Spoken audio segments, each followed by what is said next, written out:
Do you know the likely fate of a piece of DNA? क्या तुमको बोलते हैं मुस्तकबिल मालूम है, फ्यूचर मालूम है इस फेथ डीएनए का जो तुमने काटे ना सेगमेंट, उसका क्या होने वाला है? Which is somehow transferred into an alien organism, जो किस में डाल रहे हैं अपन, किस में? होस्ट में. Most likely this piece of DNA would not be able to multiply. अक्सर क्या हो सकता है कि मल्टीप्लाई करेंगे ही नहीं, है ना? मल्टीप्लाई करने के लायक ही नहीं है, काबिल ही नहीं है. Most likely this would not able to multiply in the progeny cells of the organism. अक्सर ये होगा कि प्रोजेनी सेल में मल्टीप्लाई ही नहीं करेगा, मतलब कोई होस्ट में मल्टीप्लाई नहीं करेंगे ना. अकेला ज़्यादातर चांसेस यही है, ज़्यादातर चांसेस यही है कि भाई मल्टीप्लाई ही नहीं करेंगे ना, मतलब अकेला डाल हाँ अकेला डाल दिए तो. बट लेकिन व्हेन इट गेट्स इंटीग्रेटेड, यानी जब उसको जब जोड़ के डाला जाएगा किसके साथ में, into the genome of the recipient, यानी जब क्या करेंगे उसको बैक्टीरिया के डीएनए के साथ में मिला देंगे. अब ये डीएनए को क्या कर रहे हैं, वो अलग से नहीं डाल रहे. अगर कोई अलग से डालेंगे चीज़ें से, अपन भी अपनी बॉडी में अलग से डीएनए खाते नहीं क्या अपन, जितने सारे सेल्स खाते हैं अपन उसमें क्या खाते हैं, डीएनए भी खाते हैं अपन. लेकिन क्या वो डीएनए हमारे डीएनए के अंदर जाकर कुछ बनाता कि नहीं, प्लांट नहीं, अलग से डाले इसलिए. हाँ, अगर हमारे डीएनए के अंदर वो जोड़ दिया जाए, डीएनए उस डीएनए को अपने डीएनए से जोड़ दिया जाए, ठीक है. हाँ, तो जब अपना डीएनए रेप्लिकेट करेगा साथ साथ वो भी रेप्लिकेट कर जाएंगे. रेप्लिकेशन पड़े ना, तो जब डीएनए रेप्लिकेट करता है तो थोड़ा थोड़ा थोड़ी करते हैं ना, पूरा ही लगातार धागा रेप्लिकेट होते जाएंगे ना. तो इसलिए अब वो रेप्लिकेशन के दौरान ये नहीं देखेगा कि फिर ये अपना डीएनए है या नहीं है. अगर वो डीएनए से जुड़ा हुआ है तो वो सारा डीएनए रेप्लिकेट कर देगा, ठीक है. तो रेप्लिकेशन में ऐसा कोई पार्शियलिटी नहीं रहती कि अपना डीएनए जो रहता है उसी को रेप्लिकेट करो, दूसरे का डीएनए नहीं है उसको रेप्लिकेट मत करो. अगर डीएनए के धागे से वो जुड़ा हुआ है तो सारा के सारा डीएनए रेप्लिकेट हो जाएगा, ठीक है. और जब रेप्लिकेट हो जाएगा, जब डीएनए बनाएगा तो डीएनए का पार्ट बन गया ना, तो फिर उसके अंदर जो इन्फॉर्मेशन स्टोर है वो एक्सप्रेस होंगी, ठीक है ना. व्हेन इट गेट्स इंटीग्रेटेड, जब वो जोड़ दिया जाएगा into the genome of the recipient, recipient जिसके अंदर तुम डाल रहे उसके जीनोम यानी उसके डीएनए से, ठीक है. इट में मल्टीप्लाई, तो वो क्या कर सकता है, फिर मल्टीप्लाई कर सकता है. एंड बी इनहेरिटेड, और वो अपना इनहेरिटेंस भी शो कर सकता है, कैरेक्टर भी शो कर सकता है. इसका मतलब हाँ एक्सप्रेस करना. इसका मतलब जो भी इंफॉर्मेशन है उसके पास में वो दिखेंगी तुम्हारे को. क्यों? क्योंकि तुमने अब उसको उसका डीएनए बना दिया ना तुमने, जिसमें डाल रहा है उसके डीएनए के साथ जोड़ना. हाँ उसके नहीं उससे देखो, एक रहता प्लाज्मिड, तो प्लाज्मिड एक्स्ट्रा क्रोमोसोमल डीएनए रहता. अभी जो ये बात कर रहे हैं, अभी ये बात कर रहा है वो प्लाज्मिड की नहीं, उसके निकाले उसमें जोड़ दिए, उसके निकाले नहीं, किसी दूसरा कोई सेगमेंट लिए तुमने, जैसे ह्यूमन इंसुलिन की जीन लिए और बैक्टीरिया के डीएनए के साथ में जोड़ दिए. बैक्टीरिया का जो न्यूक्लियोइड जो डीएनए रहता है ना, मेन डीएनए, उससे बैक्टीरिया में डाले, जिससे जीन वो प्लाज्मा निकाले तो उसमें डाले. सुनो, मान के चलो, अब देखो हम क्या कर सकते हैं, अलग अलग टाइम पर अलग अलग कर सकते हैं. अभी अपन एक ऐसा एग्जांपल मानो जिसमें अपन ने ह्यूमन की इंसुलिन की जीन निकाले, किसके सेल से निकालेंगे, ह्यूमन, ह्यूमन से निकालेंगे. कैसे निकालेंगे, कैसे भी निकालो, ह्यूमन से निकालो बस, ठीक है. ह्यूमन से निकालिए. अब क्या करो, अब इसको बैक्टीरिया के अंदर डालो, लेकिन बैक्टीरिया के डीएनए से जोड़ दो उसको. क्या करो, डीएनए से जोड़ दो. और एक मरतबा ये करो कि बैक्टीरिया में डालो लेकिन डीएनए से मत जोड़ो. तो अगर तुमने डीएनए से नहीं जोड़े इंसुलिन, ह्यूमन के डीएनए को अगर तुमने बैक्टीरिया के डीएनए से नहीं जोड़े, बस डाल दिया उसकी बॉडी में, तो कुछ नहीं बनने वाला. लेकिन जैसे ही तुम क्या करेंगे, इस ह्यूमन इंसुलिन जीन को बैक्टीरिया के डीएनए से जोड़ देंगे, तो अब क्या होगा, अब वो उसका डीएनए बन गया ना, तो उसके अंदर जो भी इंफॉर्मेशन है उसको एक्सप्रेस करना ही पड़ेगा. तो तुम्हारी इंसुलिन जीन वो बना के देगा, तुम्हारी इंसुलिन एंजाइम कौन बना के देगा, हार्मोन वो बना के देगा, कौन, बैक्टीरिया. बात क्लियर हो गई? क्यों? क्योंकि उसके डीएनए, उसके मेन डीएनए से जुड़ गया हो, यानी उसका डीएनए ही बन गया हो. और डीएनए में जो चीज़ रहती है वो तो एक्सप्रेस करती है, ठीक है. तो रेप्लिकेट भी करेगा, मल्टीप्लाई भी करेगा, साथ साथ एक्सप्रेस भी करेगा. एक्सप्रेस करना यानी हाँ, यानी प्रोटीन बनाएगा, जो कुछ भी इंफॉर्मेशन उसमें स्टोर रहेंगी वो दिखाएगा.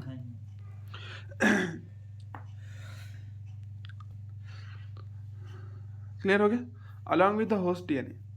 इट इज़ बिकॉज, ये क्यों हुआ, the alien piece of DNA has become part of chromosome, क्योंकि अब क्या बन गया, वो क्रोमोसोम का पार्ट बन गया बोलते।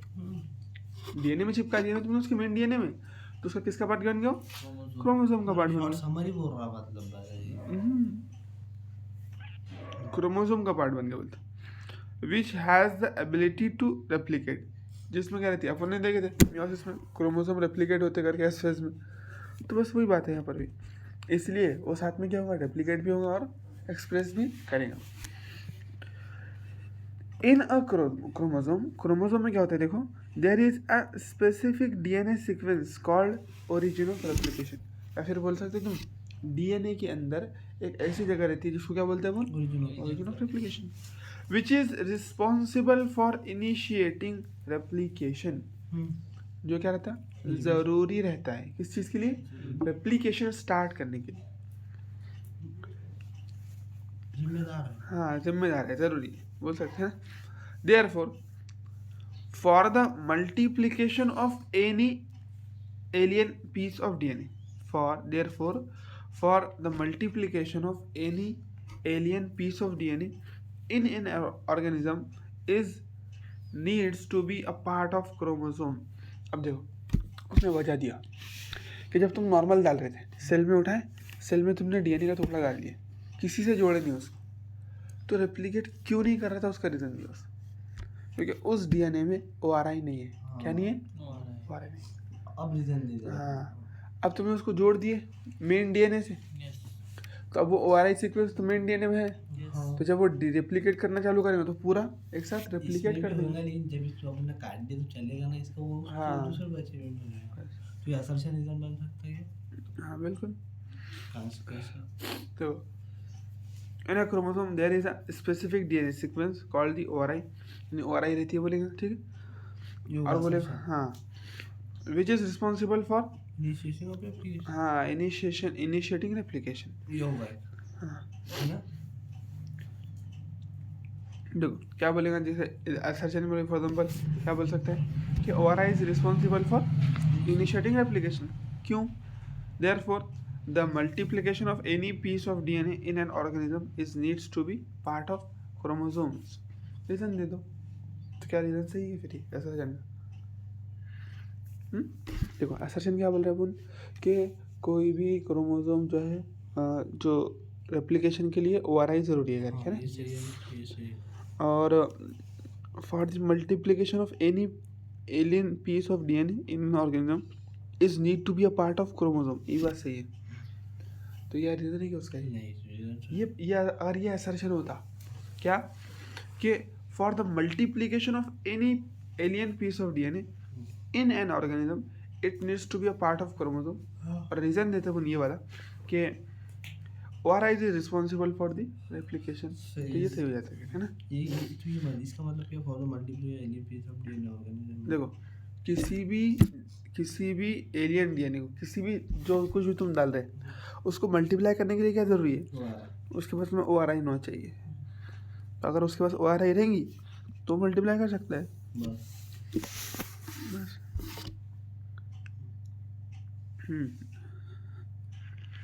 It needs to be a part of the chromosome which has a specific sequence known as origin of replication। उसको क्या बोलते हैं, origin of replication बोलते हैं। Thus an alien DNA is linked with the origin of replication so that this alien piece of DNA can replicate and multiply itself in the host organism। इसलिए अपन किससे जोड़ते हैं उसको, origin of replication से, ताकि वो रेप्लिकेट भी कर सके और एक्सप्रेस भी कर सके। रेप्लिकेशन में जोड़ते हैं उसको। यानी मेन क्रोमोसोमल डीएनए से जोड़ देते हैं ना, तो उससे जोड़ दिया तो फिर ओरिजिनल रेप्लिकेशन आ जाता है उसके एक ही हो जाएगा। This can also be called cloning और making multiple identical copies of any template DNA. तो देखो अगर तुमने ओरिजिन ऑफ रेप्लिकेशन से जोड़ दिए तो रेप्लिकेट होगा तो क्या बनेगा, एक डीएनए की 2 डीएनए बन गए, ऐसा तो कॉपी बन जाएगी उसकी। ये बात है, क्लोनिंग हो जाएगी ना।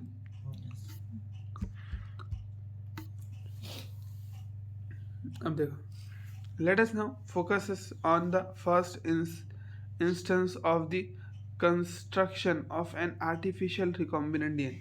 अब चलो देखो थोड़ी हिस्ट्री दिखा रहे हैं कि सबसे पहला आर्टिफिशियल रिकॉम्बिनेंट आर्टिफिशियल डीएनए कैसे बना था। तो क्या अपने को तो मालूम है स्टैनले कोहेन हर्बर्ट बोयर ने क्या करे थे, एक प्लाज्मिड लिए, ठीक है, किसका लिए थे, साल्मोनेला टिफिन हाँ, और एक जीन लिए थे, किससे, एंटीबायोटिक रेजिस्टेंस। हाँ, वो किससे बोला नहीं अपने को ना, बस बोला कि एक एंटीबायोटिक रेजिस्टेंस जीन, एक दूसरे प्लाज्मिड से एंटीबायोटिक रेजिस्टेंस जीन लिए, दोनों को इंटीग्रेट कर दिए और उसको किस में डाल दिए, इकोलाई में, ठीक है। देखो, let us now focus on the first instance of the construction of an artificial recombinant DNA molecule. The construction of the first recombinant DNA emerged from the possibility of a linking a gene and coding antibiotic resistance with the native plasmid autonomously. देखो यहाँ पे बोला, चलो सबसे पहले किसके ऊपर focus करते बोलते हैं, DNA molecule artificial recombinant DNA बनाने पे क्या करेंगे। देखो, the construction of the first recombinant, पहला रिकॉम्बिनेशन कैसे बना था, डीएनए इमर्ज फ्रॉम, अभी नहीं कहाँ से निकल कर आया था वो, ठीक है, the possibility of the linking a gene enclosing antibiotic resistance gene. इसका मतलब एक एंटी, देखो पॉसिबिलिटी इसका मतलब ये नहीं कि अभी पॉसिबिलिटी ऐसा वैसा, यानी पॉसिबल हो पाया था ना, वो मुमकिन हो पाया था ना, क्या मुमकिन हो पाया था कि अपन ने एक एंटीबायोटिक रेजिस्टेंस जीन लिए थे, है ना, linking a gene encoding antibiotic resistance, यानी एक ऐसी जीन उठा ली अपन ने इसकी जो क्या करती थी, एंटीबायोटिक रेजिस्टेंस के लिए कोड करती थी, हाँ, प्रोटीन बनाती थी, कोड करना मतलब प्रोटीन बनाना, हाँ बिल्कुल, antibiotic resistance encoding antibiotic resistance with the native plasmid. और जब अपने बॉडी में एक एंटीबायोटिक रेजिस्टेंस जीन है, वो एंटीबायोटिक के खिलाफ बना रही, तो अपने मतलब और ज़्यादा बनाना, प्रोडक्शन करना है, तो इसलिए बिल्कुल, नेटिव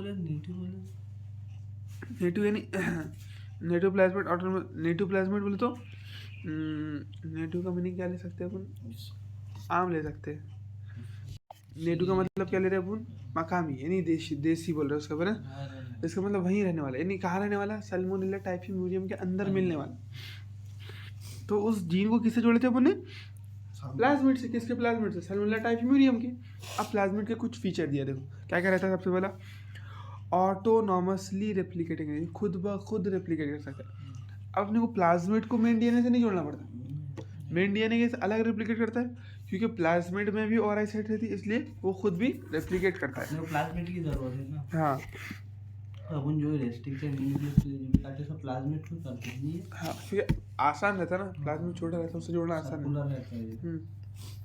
देखो फीचर देखो, ऑटोनॉमसली रेप्लिकेट है, खुद रेप्लिकेट होना, सर्कुलर, एक्स्ट्रा क्रोमोसोम, यानी अब क्रोमोसोम का पार्ट नहीं रहेगा, थोड़ा उससे अलग रहेगा, डीएनए ऑफ सल्मोनेला टाइफी म्यूरियम। अब स्टैनले कोहेन हर्बर्ट बोयर क्या करे थे, अकम्प्लिश दिस इन 1972, उन्होंने इस साल के अंदर कर पाए थे, है ना, कंप्लीट करे थे उसको, किस चीज़ को, ये एक्सपेरिमेंट को, एक ले लिया antibiotic resistance gene Salmonella typhimurium के उसके साथ में मिला दिया उसको प्लाज्मिड के साथ में, by isolating the antibiotic resistance gene by cutting. देखो आइसोलेट सबसे पहले क्या करें, अब डबल बोल रहा है और वही 2 मरतबा घुमा दिया, तो by isolating the antibiotic resistance gene क्या करे, सबसे पहले एक प्लाज्मिड में से एंटीबायोटिक रेजिस्टेंस जीन निकाले, क्या ये सल्मोनेला टाइफी म्यूरियम में से निकाले, नहीं, दूसरे प्लाज्मिड से, by isolating the antibiotic resistance gene by cutting out a piece of DNA from a plasmid, एक प्लाज्मिड से निकाले बोलते, which was responsible for conferring antibiotic resistance, यानी जिसके अंदर क्या था, एंटीबायोटिक रेजिस्टेंस था, कन्फरिंग, और ये जो कन्फर करता था बोलते ना, जो भरोसा दिलाता था, ऐसा बोल सकते हैं ना उसको, कन्फर्म मतलब देना, दिलाना, हाँ ऐसा ले सकते हो उसके में, ठीक है, from a plasmid which was responsible for conferring antibiotic resistance, यानी जो एंटीबायोटिक रेजिस्टेंस दे रहा था अपने को, है ना, जो अपने को बोल रहा था कि भाई अपने पास में एंटीबायोटिक रेजिस्टेंस है, तो उस डीएनए को निकाल लिया अपन ने, है ना। फिर क्या करें, the cutting of DNA by the specific location become possible. अब काटना कैसा, देखो उस प्लाज्मिड में पहले ये वाला डीएनए जो एंटीबायोटिक रेजिस्टेंस के लिए है वो काटना पड़ेगा ना अपने को, पूरा ही यूज करते हैं, बरोबर सीक्वेंस से, हाँ पूरा थोड़ा सा काटते पड़ती है, पूरा का पूरा प्लाज्मिड अपने काम का नहीं है, जितना जहाँ तक कि एंटीबायोटिक की रेजिस्टेंस जीन है तो उतना काटे अपन ने। तो उतना काटने के लिए तो काटने का औजार भी तो ना अपने पास में, तो वो क्या था, because the cutting of DNA at specific locations become possible when the discovery of the so-called molecular scissors यानी restriction endonucleases, इससे काट जब सकते हैं। हाँ जब ये मालूम हुआ अपने को, जब उसकी खोज हो गई, उसके बाद में अपने काट पाए वो। With this आई बात समझ? The cut piece of DNA was then linked, अब काट तो लिए, देखो मॉलिक्यूलर सीजर अपने को मालूम पड़ गई था, yes उसके बाद में उसके फंक्शन मालूम पड़ गया तो अपने डीएनए को कट कर दिए। उसके बाद में अब तो जोड़ना भी है, फिर उस वाले प्लाज्मिड को भी कट कर दिए। पूरी चैप्टर की समझ ही बता रहा है यहाँ पर। नहीं अभी ये पहली स्टेप बता रहा है, देखो पूरी थोड़ी हिस्ट्री बता रहा है कि भाई रिकॉम्बिनेंट कैसा बनाए करके। आगे की बात पूरी 31 मिनट पूरी समझ बता रहे मतलब। हाँ अब यहाँ से तुम्हारा चालू होगा सबक नया। ये तो अपने डिस्कवरी बताया उसने कि भाई एक रिकॉम्बिनेंट डीएनए स्टैनले कोहेन ने उन्होंने कैसा चालू किए इसमें थे क्या पूछ सकता हूँ सालमेना टाइफिमुरियम बस। पूरा एक्सपेरिमेंट पूछेगा तुम, कौन सा लिए थे, क्या लिए थे, और किस बैक्टीरिया में डाले, बिल्कुल किस बैक्टीरिया में डाले, जो मैंने तुमको नोट्स में लिखा नहीं दिया ना, बहुत उतना ही सिंपल। हाँ ऊपर का कुछ ऐसा है नहीं ऊपर का इतना टेंशन नहीं, बताओ दोनों डेफिनेशन एक्सपेरिमेंट ही है, लेकिन वो दो डेफिनेशन में ना कौन सी, हाँ genetic engineering and bioprocess engineering, तो इसकी पूरी इतनी है, जैसे इतना पैराग्राफ है तो इस पूरे पैराग्राफ की लाइन नहीं रखना है तुम्हारे को, उतना तुमने एक्सपेरिमेंट और लाइन उससे याद कर लिया काफ़ी है। अब तुमको मालूम नहीं है क्या कि भाई जब तक के एंडोन्यूक्लियसेस डिस्कवर होंगे नहीं, जब तक डीएनए काट नहीं सकते। और अब डीएनए को जोड़ने के लिए कौन सी फिर बस the cut piece of DNA was then linked with the plasmid DNA, these plasmid DNA act as a vectors. तो जब तक तुम लाइगेज नहीं रहेंगे जब तक जोड़ नहीं पाएंगे। अब जो तुमने पीस काटे उसको जोड़ने के लिए किसकी मदद लेना पड़ेगा, लाइगेज की। ये वेक्टर है लिंक जाने वाला। हाँ कौन वेक्टर है, plasmid. Plasmid this plasmid DNA act as a vector.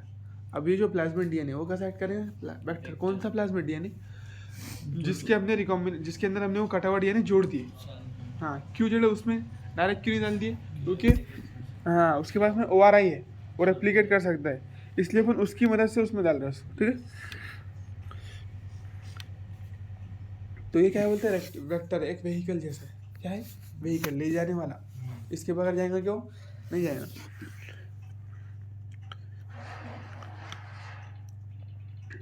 To transfer the piece of DNA attach to it, जो इससे जुड़ा हुआ है। आई बात समझ, चलो इसको भी यहाँ तक रखने देता, ठीक है। अब यहाँ से जो बटा है ना, अब क्या करेंगे, वही कुछ भी नहीं, उसमें डाल दिए, फिर E. coli में रेप्लिकेट करके आओ, क्लोनिंग हो गई उसकी, बहुत सारी कॉपीज बना लिया उसमें, इसी को क्या बोल दिया अपन ने, रिकॉम्बिनेशन डीएनए बोल दिया। रिकॉम्बिनेंट तो बन गया अपना। अपन ने जब एक डीएनए को काट के दूसरे डीएनए से जोड़ दिए तो क्या बन गया, रिकॉम्बिनेशन बन गया। अब क्या करना है, सिर्फ उसमें क्लोनिंग करा देना।